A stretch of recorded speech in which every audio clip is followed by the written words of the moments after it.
Thank you so much. It's an honor to be here tonight. My name is Emilia. I'm here representing 3 UN agencies, refugees, humanitarian, and the environmental expertise. And I'm going to talk about the Nexus environmental assessment tool, which is a tool used already today, helping humanitarian actors in the field assess environmental risk and act on it. To do that, I will take you back to the early 2000s. Sudan, Darfur. We have 3 million people on the move.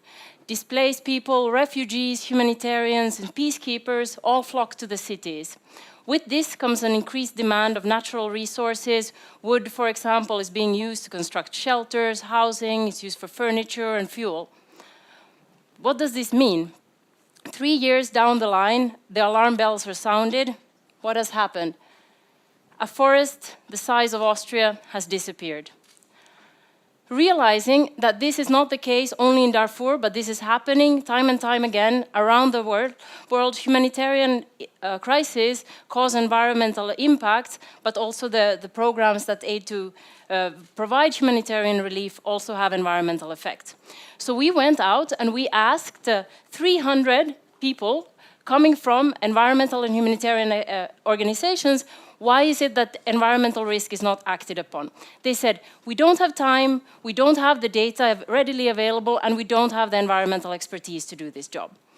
So what we did was that we brought together 8 organizations, environmental and humanitarians, to look at what we could do. So we developed the Nexus environmental assessment tool, which combines open source data on, for example, vegetation, forest cover, soil, and it combines that with a site-specific questionnaire where you put in your information on the types of shelter materials you are using, the type of energy using.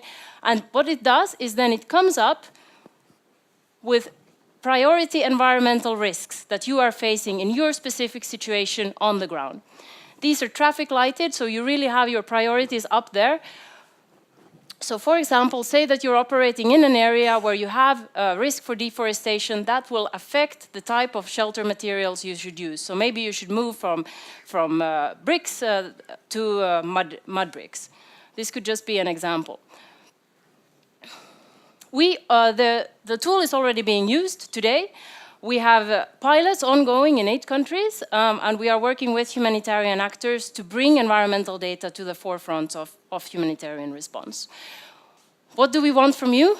Please join us, help us improve the tool, make it even easier for these very pressed humanitarian actors to take environmental risk into account. We need your help, we need your support today. Please join us. Thank you.